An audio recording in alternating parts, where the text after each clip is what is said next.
Hey everyone, welcome back to Kelly's Take 2 pre-licensing Zoom review. It's great to see you. Thanks for being here. Today we are going to do a quick review on Unit 17 in the textbook that we've been using, the 10th edition of, what is the old title? The Modern Real Estate Practice in North Carolina textbook, the 800-page manual there. So we're going to go over Unit 17 on valuation, and we're going to kick it off with a brief introduction on the three main methods that appraisers use when they are trying to determine the value of a property. So go ahead and get your colored pencils out, skinny magic markers, some scrap paper or your note-taking materials, and we're going to dive in. I'm going to go ahead and share my screen. Get to my whiteboard. Here we go. I'm going to put it over here. I am just getting myself set up for success. Okay.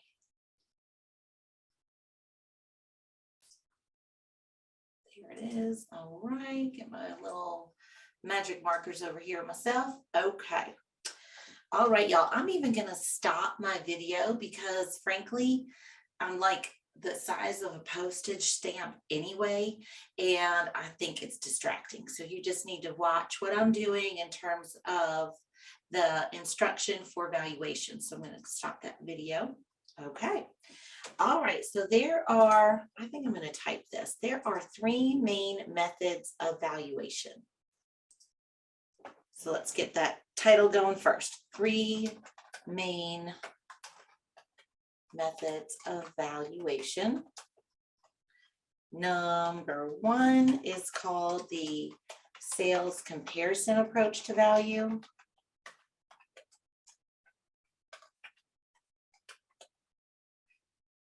It could also be called the market data approach to value, because that's what you're using is market data.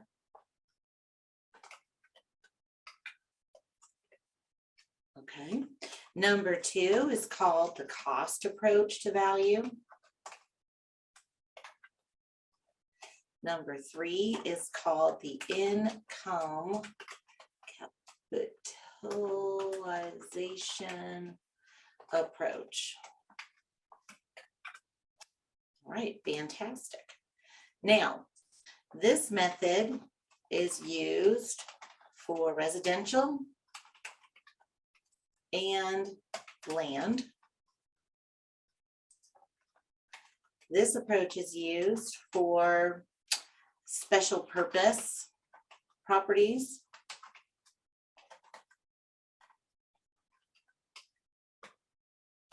like temples, churches, schools, community centers, and the like.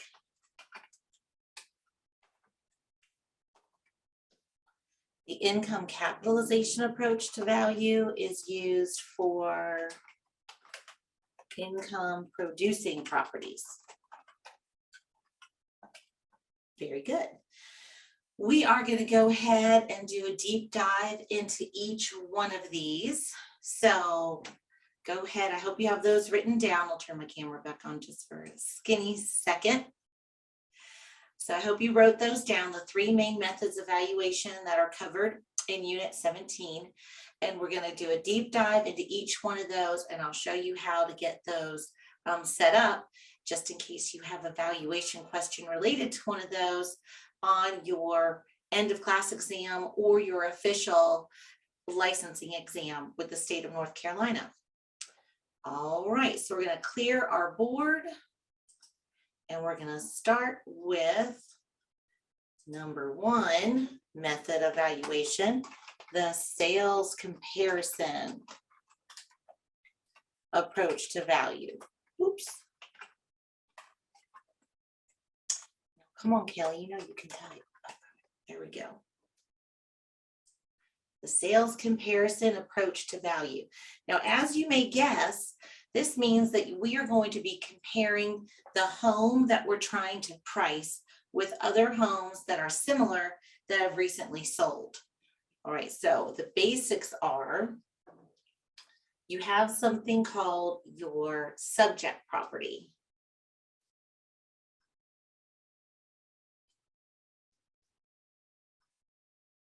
And I promise you, in real life, my handwriting is so much tidier, but you know, it is what it is using one of these whiteboards. So go ahead and draw yourself a house. This is your subject property. You can make it however you want. I like a round door. I like a chimney. Okay, so we're trying to figure out, this is our guess, we're trying to price this subject property. So again, when you're using the sales comparison approach to value, or when an appraiser is, the appraiser is looking for how to price a particular residential property or vacant land. And the appraiser is going to compare the subject property to other homes that have sold really recently in the similar market. So you're looking for comparable homes. We call those comps that are most recent. So ideally within the last 6 months. So most recent and most similar. So most similar in style, most similar in location, those sorts of things. So let me show you how it works. Let me stop my video. So an appraiser is going to look for those comparable homes, and I'll draw them over here. And I'm just going to give you the basic setup. So let's say we've got 3 comparable homes, same style.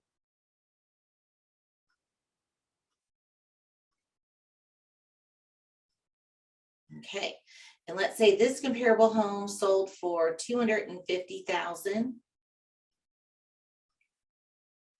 recently. This comparable home sold for $300,000 recently, and this comparable home sold for, let's say, $275,000 recently. Well, what you're going to do is you're going to look at your subject property and say, okay, what are the features?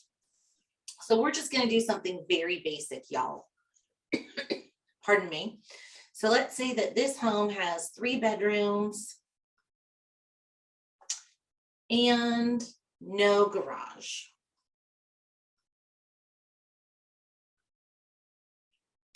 Somewhere in a word problem that's similar to this, you're going to have what's called a key. And the key is going to tell you what these items are worth. So a bedroom in this problem that I'm just making up is going to be worth $10,000. And a garage is going to be worth $20,000. Okay. And then we're going to look to see how do the comparables line up with the subject property. How similar are they? So for instance, let's pretend that this comparable has 2 bedrooms and no garage. This comparable has 4 bedrooms and a garage.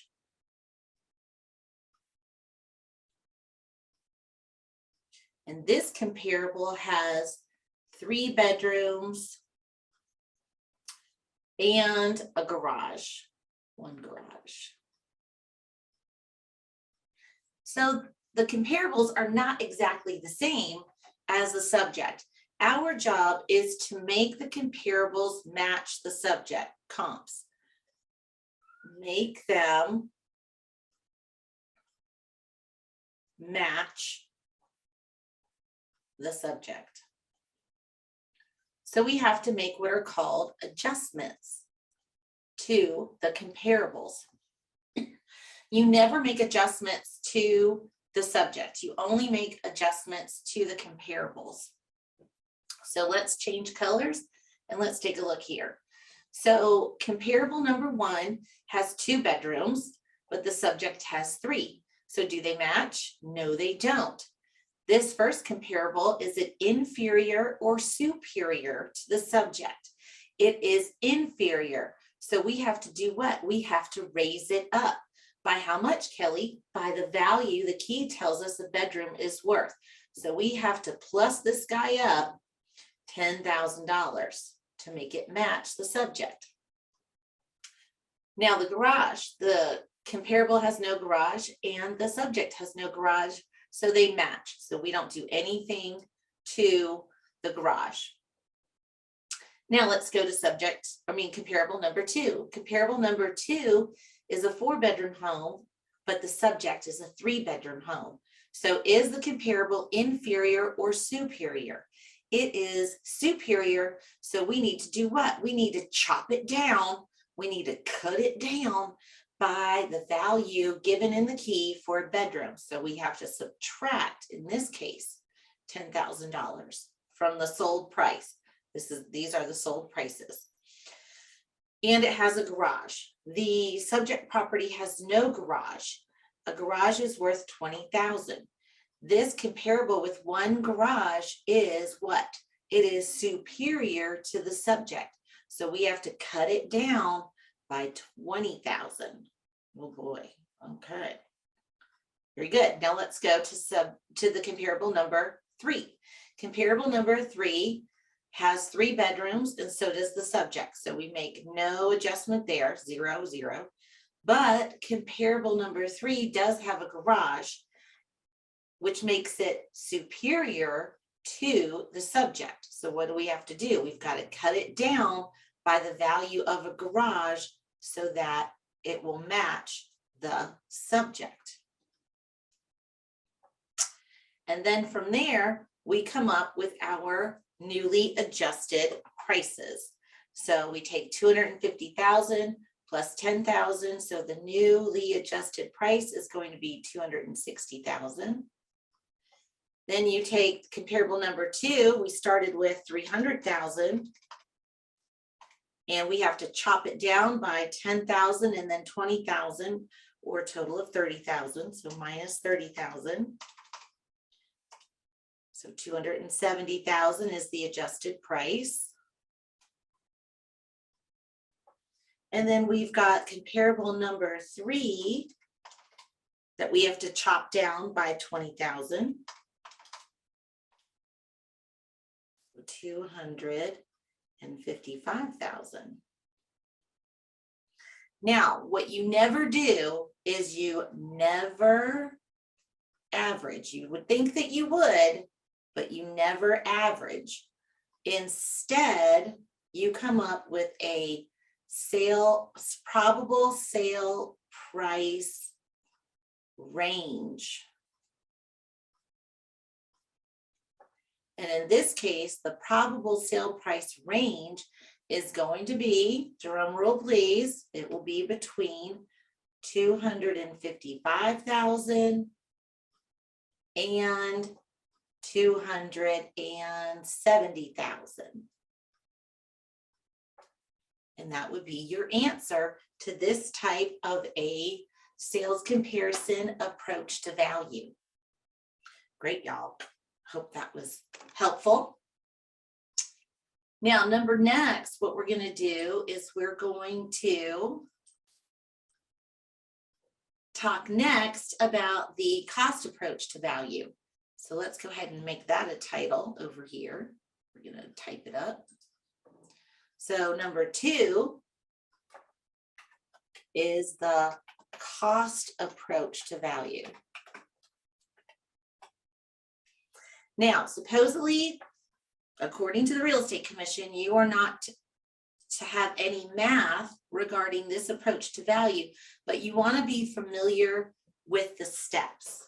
So you want to be familiar with the steps to the cost approach to value, which is located in your book on page 447 and 449, moving forward. So the cost approach to value has a few steps to figure it out. And again, you use this for special purpose buildings. want buildings that are hard to find really good comparables for. So synagogues, schools, temples, churches, community buildings, all those sorts of things. You would use the cost approach to value.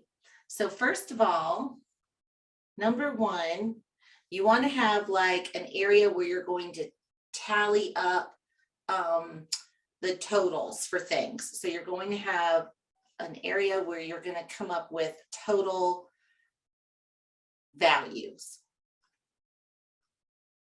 And the first one you're going to have here is the vacant land.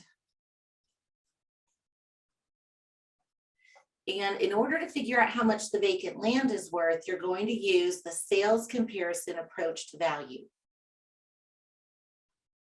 Sales comparison approach. Very good. Okay. But back over here. So number one, you want to value the land and set it aside. Number two, you want to determine or calculate the replacement cost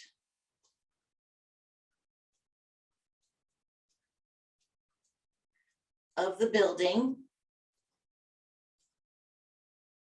Now I'm going to show you how to do that, but you don't need to do the math with this type of problem anymore, just FYI. But it helps it make more sense if you see it. So you would take the square footage total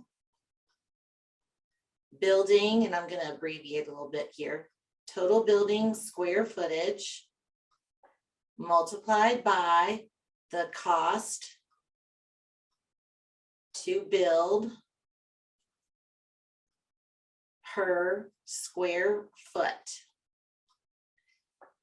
Now you might be saying to yourself, well, Kelly, I don't know the cost to build per square foot. I know you don't. I know. It would tell you in the olden days when you did need to know the math, it would give you that number in the word problem, but you don't need to know that anymore. Additionally, builders, general contractors, they know that kind of information. My husband's a builder and he could just tell you this off the top of his head. Of course, he would probably want to run it through the calculations, yada, yada, to figure it out. But pretty much that's going to give you what's called the replacement cost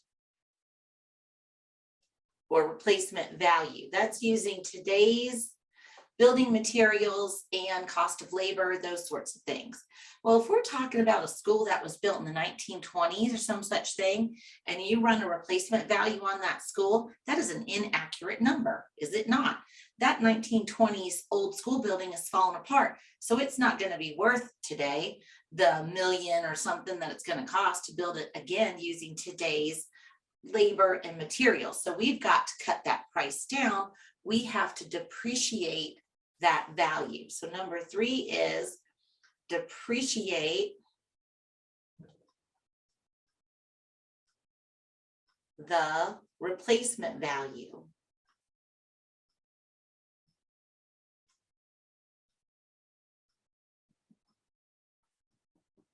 Depreciate the replacement value. I'm going to show you how to do that, but again, you're not going to need to know that for test purposes. But essentially, you take what's called the effective age. How well is this building holding up? The effective age divided by what's called the economic life.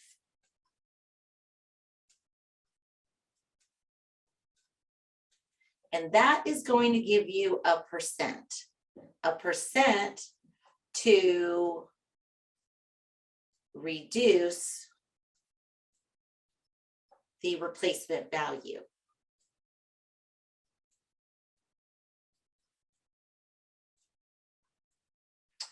All right, so then you go over here and you get your replacement value, whatever that is. So you've got your vacant land.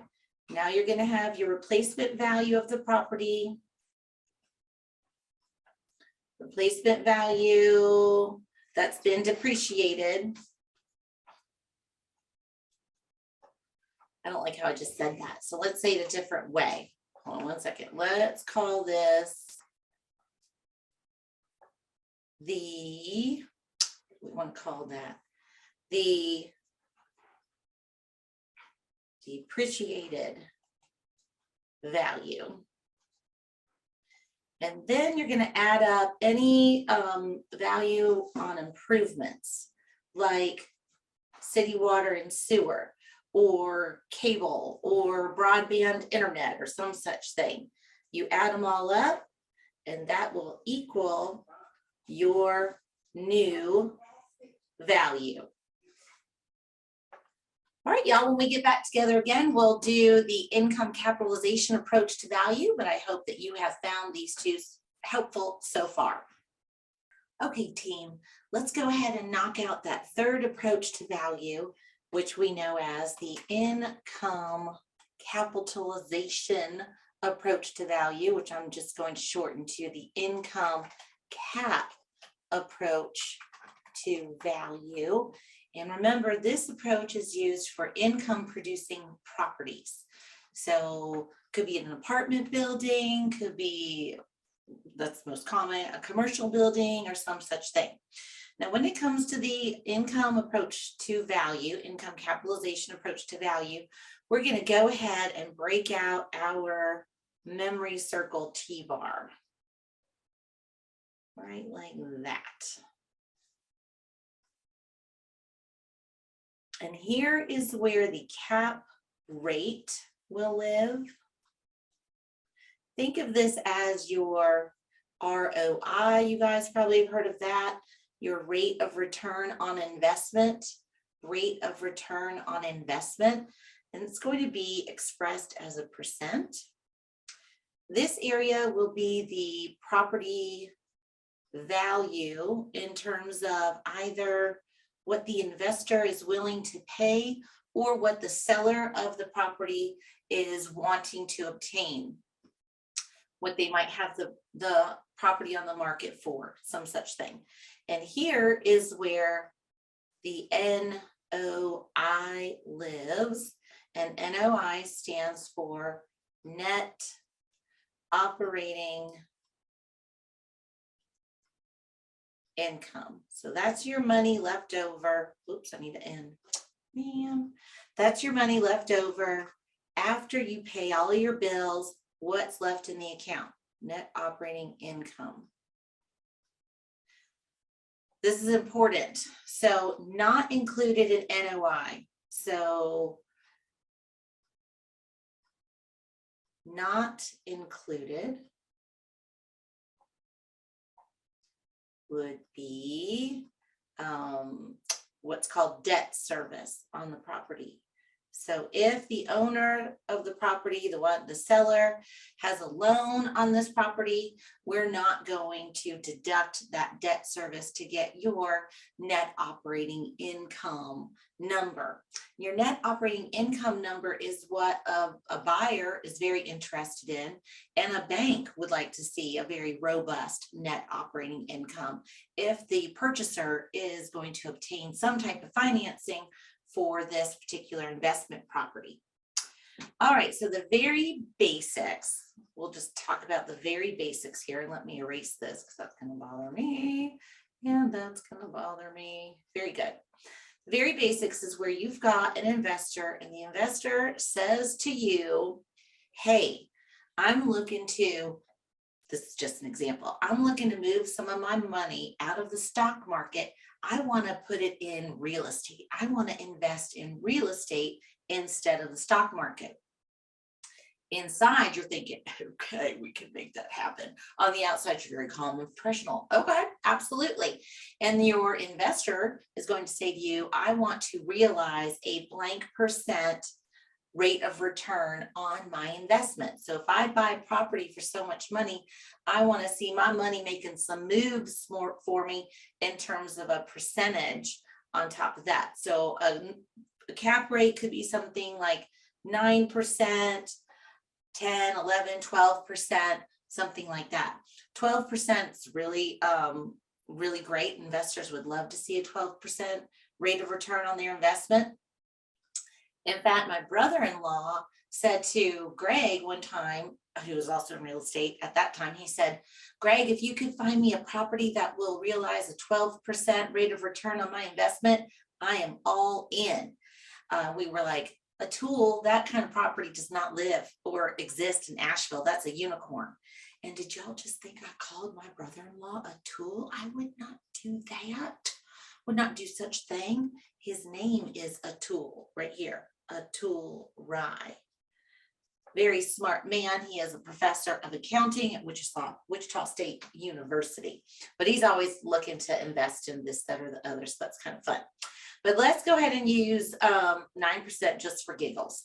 So if we want to determine the property value, if that's our question, then first of all, again, and this is going to be used oftentimes by a commercial agent, we're going to need to know or guess or estimate the net operating income for this property. So for instance, let's say that we've done some calculations and we figure the net operating income for this particular apartment building, I don't know, make it up, is about $120,000 per year. So this is an annual number, by the way.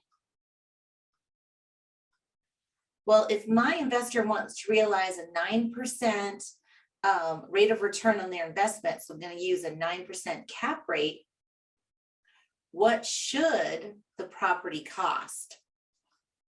Let's do it. So let's type in our calculators. 120,000 divided by 9% key. Oh yeah, that's pretty expensive. So this property should be on the market for about this much money. Now that doesn't mean it is, but using this cap rate for this particular investor, it should be around that price. So let's say that the seller really has it priced at $2,500,000. This investor is probably going to say, what? Bye, see you later. No thanks. Okay, so it's a nice gauge in that way. Now, the question is, what do you think is going to happen to this number if we adjust this cap rate? So for instance, let's go ahead and make the cap rate 12%, which is what my brother-in-law, Atul, is really enjoying or would like to realize. So let's go ahead and say, all right, Atul, you want a 12% cap rate. What is that going to do to this number right here? Is it going to make it go up or make it go down? Do you have a guess? Is it going to go up or is it going to go down? Well, I don't know. Let's find out. So type in 120,000 to your calculator, divided by 12% key. It went down, didn't it? So now the property should cost about $1 million. Okay, so as the cap rate goes up, let's write that over here. As the cap rate increases, the value of the property decreases. So the amount the investor wants to pay will go down. And the opposite should be true. So let's test it. So let's see what happens. Let's go back to our original. Let me get my eraser out. Let's get rid of this cap rate.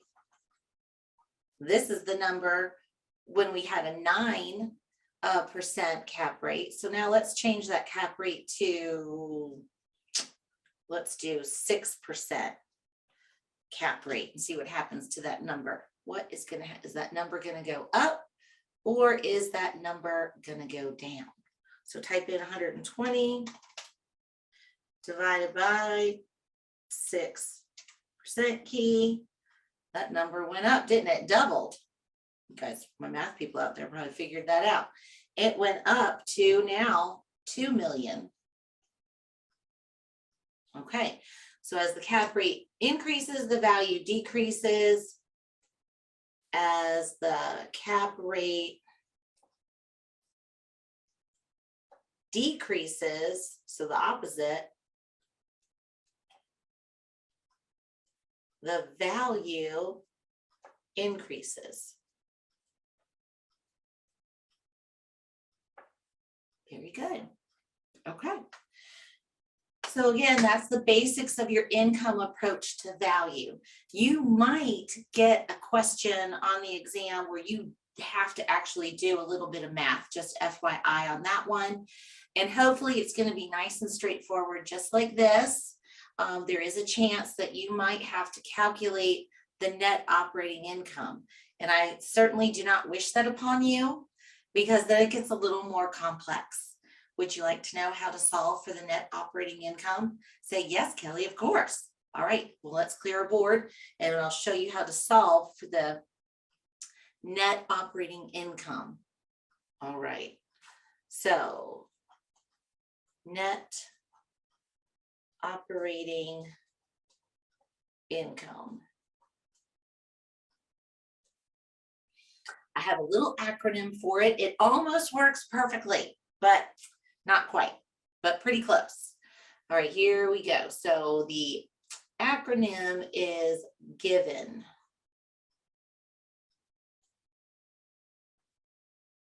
Now, if it were just given, that would be awesome, but there's an extra E. So it's giving or some such thing. All right, your G and the I stand for gross potential income. So if you had an apartment complex and every single unit was occupied, that's what gross potential income is. What's the absolute maximum you could collect in rent? The V stands for vacancy rate. Usually they're going to tell you a percent. The E stands for effective income. So that's like the actual money that's been collected in rent. Property managers, by the way, are typically paid based on effective income, just FYI, usually a percent of the rents collected or effective income. The E stands for expenses, but never debt service